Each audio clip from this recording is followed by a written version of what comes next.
It's Black History Month, and I want to talk about Mary Church Terrell. Mary Church Terrell was an intersectional feminist before that was even a term, an intersectional Black feminist before that was even a term. This is not just an ordinary woman in American history. Absolutely not. She was a significant force, a guiding light. She was an advocate for justice and equality. She fought for civil rights and women's suffrage in the late 1900s and the early 20th century.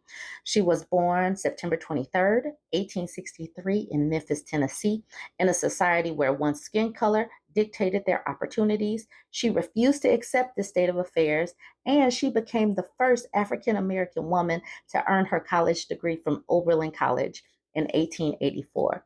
She was a trailblazer. Mary Church Terrell coined the term the Black Woman's Club, which was a network of African American women in the late 19th and the early 20th century.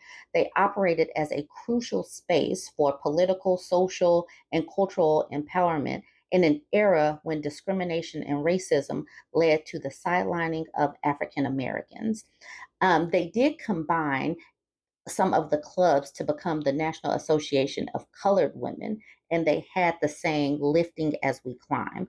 That was their tagline. The Black Women's Club helped foster leadership skills and unity among African American women. It also promoted literacy and education in these communities. It also laid a solid foundation for future generations of Black leaders and activists determined to fight for equality and justice. Due to her dedication, she became a prominent member of the National Association of Colored Women and the National American Suffrage Association, where she advocated for gender and racial equality by highlighting the intersectionality of gender and race in the civil rights fight. So she was out here, boots on the ground, pushing in the early 1900s. The Progress of the Colored Woman speech. This was one of her most outstanding speeches, The Progress of Colored Women, a speech delivered in 1904 during the National American Woman Suffrage Association meeting. In this speech, Terrell claimed about racism within the suffrage movement, and she argued that African American women faced gender and racial discrimination. Unfortunately, in most cases, her issues were disregarded by the suffragettes. Black women were still disregarded and marginalized within this movement. The suffragettes wanted women to get the right to vote, but they didn't regard Black women as women enough. So Black women were often pushed to the back of the bus where it came to the suffragettes. And many times they were pushed to the back of the bus where it came to the NAACP, because there was also sexism within the ranks of the NAACP. So she was actually out here criticizing the sexism within the NAACP. She wanted to change how African American women were treated and omitted from mainstream civil rights activism because Black women were on the forefront with the men as well. Terrell tried to work with the NAACP. She wanted Black women to have a seat at the table because Black women deserve the right to suffrage as well. And so this is where she was confronting the men of the NAACP in a fight for equality within the society of Black people, because the NAACP was still male dominated at that time.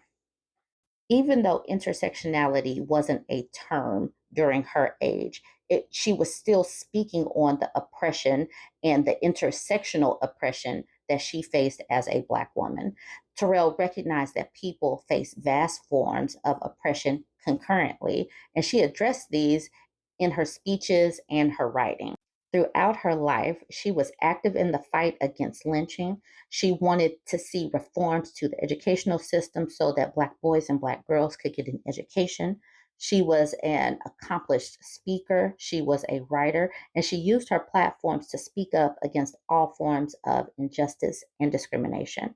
Her activism extended into her later years, and she was committed to her causes. She passed away at 91 on July 24th, 1954.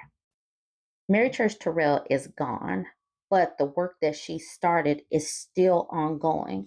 And it's so crazy It's crazy that we don't hear much about this woman, but America would have to confront its sexism and racism that's baked into the cake of American history. And this woman, back before we had any real rights, she lived through Jim Crow. Her grandparents were born slaves, so she has seen a lot, but not much has changed, and we're still fighting many of the same battles. So we have a journey and a legacy. She paved the way. She and other intersectional feminists that we don't hear about. She paved the way, but we still have to pick up where she left off. She and other trailblazers, and continue the fight so that we can get rid of gender discrimination, racism, and continue to shape a future where every voice is heard, where every life is treasured, where gender, religion, race, ethnicity don't particularly matter, because we have not gotten to that point just yet in our country or globally. So, for this Black History Month, let's go ahead and honor her memory and continue to speak about her, share her accomplishments. She had plenty of speeches that we could talk about and build the future that she actually visualized. All right, jump in the comments. Let me know what you think.